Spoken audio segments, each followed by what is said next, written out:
All right, let's get this show started. In today's video, Max Holloway gets emotional when discussing the fires in Maui. Darren Till gets honest on Conor McGregor's MMA return. Cody Garbrandt says Sean O'Malley has a lot of holes to expose. Jon Fitch explains how managers screw over MMA fighters. And Tony Ferguson shuts down any talk of retirement. This Saturday, Max Holloway will be headlining UFC Singapore as he faces off against the Korean Zombie. Prior to this fight, Holloway's beautiful home state of Hawaii was struck by one of the deadliest natural disasters in American history as wildfires ravaged the Lahaina area, leaving over 1,000 people still missing and at least 115 dead.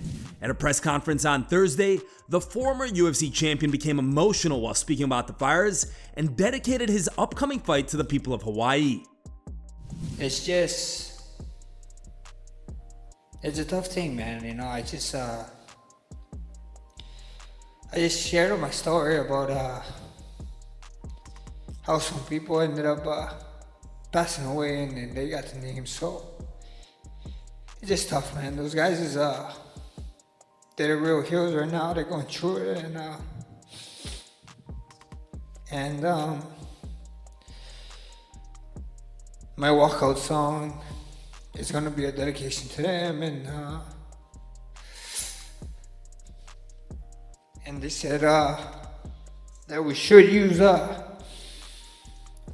bread to solidify those guys that's in the fire and going through it. So I'm actually gonna be using red for the first time in my UFC career. You know, I've been using the black, the universal, and I was able to be granted red for this short. So yeah, a lot of things. You know, I always go in there with Hawaii on my back, but feels a little bit heavy right now. In a recent interview with Sports Lens, Darren Till shared his opinion on Conor McGregor's future in fighting. Till expressed doubt that McGregor will ever return to the sport, stating, "Conor's never coming back in my opinion. Conor's struggling to let go. He doesn't want to let it go, but it's time to let go. He's older. He doesn't train like he used to. He's got the money and his beautiful kids, and the only problem is that he just does not want to let it go. There's going to come a day where he realizes he's fighting with himself and has to let go." Every recording on Twitter, he's just drunk as fuck, and I'm just crying my eyes out laughing at him. It will take him a while, but he'll find his peace. My opinion of Conor is you have to respect what he's done, but it's time to let go. He's struggling to let go. During an episode of the BYN podcast with Michael Bisping, Cody Garbrandt shared his opinion on Sean O'Malley's recent victory over Aljamain Sterling. Cody mentioned that he spotted holes and weaknesses in O'Malley's game and explained why he believes that O'Malley's reign as the UFC champion will be short-lived. You know, I'm happy for those guys. I'm happy for, Sugar Sean to finally get out there and, he got a lot of hype, and he went out there and he rose to the occasion and put away Aljamain.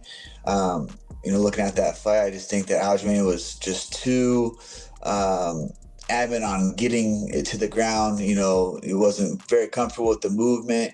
I have the best footwork and movement in the whole bantamweight division, and I knew that was going to be a problem, being on the bigger cage, being a wrestler, and the way that, Sugar Sean's a counter striker, and he lunged in, left himself open, and you can't do that on a good counter striker. He knows what Aljamain's game plan was, is get to the ground, wrestle him, and Sugar Sean was like, I'm literally going to fight tooth and nail and not get taken down, and Aljamain made a costly mistake that made him lose the title. But like I said, I'm happy for Sugar Sean. I think it's great. He's a champion in our division. I think he has a lot of holes and weaknesses that are going to be exposed a lot. But right now, let him enjoy the championship and what he was able to do on Saturday night.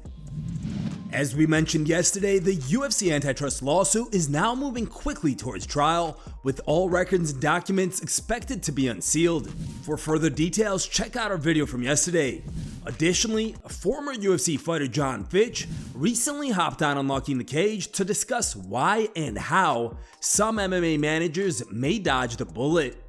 I got to correct one thing about that unsealing, okay?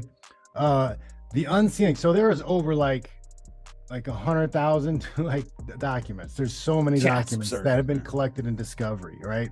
A lot of the meat of like dirty managers and dirty tricks behind the scenes are in there, but not all of those things were admitted into the court case. So the things that are going to be unsealed are only the documents and only the stuff that is specifically being used in the court case. So there's a lot of managers who are dodging a bullet right now, because there's a lot of guys who can and should be sued for breaching that fiduciary responsibility for their athlete.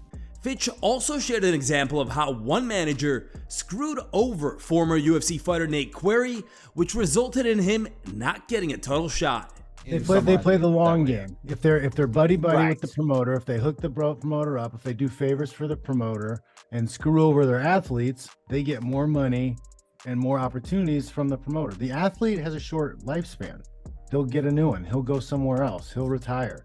The manager will stay there and keep making money, keep screwing people over. And it can go even deeper than that. I think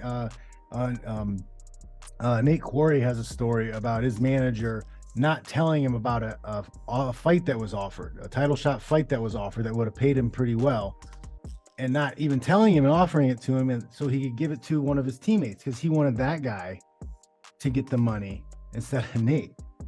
So that's a violation of fiduciary responsibility. He screwed over one of his athletes to booster another athlete and probably do something buddy for the promoter.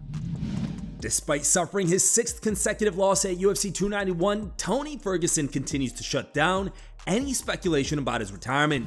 While many believe that it is time for the UFC veteran to hang up his gloves, Ferguson has made it very clear that he is not considering retirement just yet. In fact, he just posted a training clip to social media that is captioned, "Not done fighting, champ, CSO. Thanks to my boxing coach, trainer, Marvin for getting me right. Hashtag lacing up my favorite ones. Hashtag retirement talk casuals."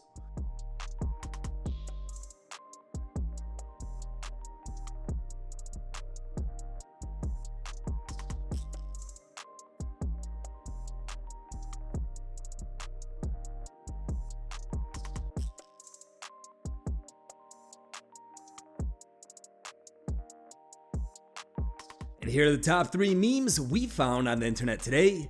3rd place was found over Facebook and was posted by a user named MMA Daily.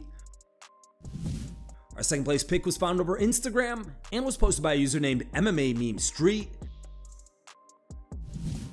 And our top picked meme of the day was found over Twitter and was posted by a user named OOCMMA. Thank you guys for watching. If you liked the video, please leave a like and subscribe to our channel to keep up with the latest MMA news.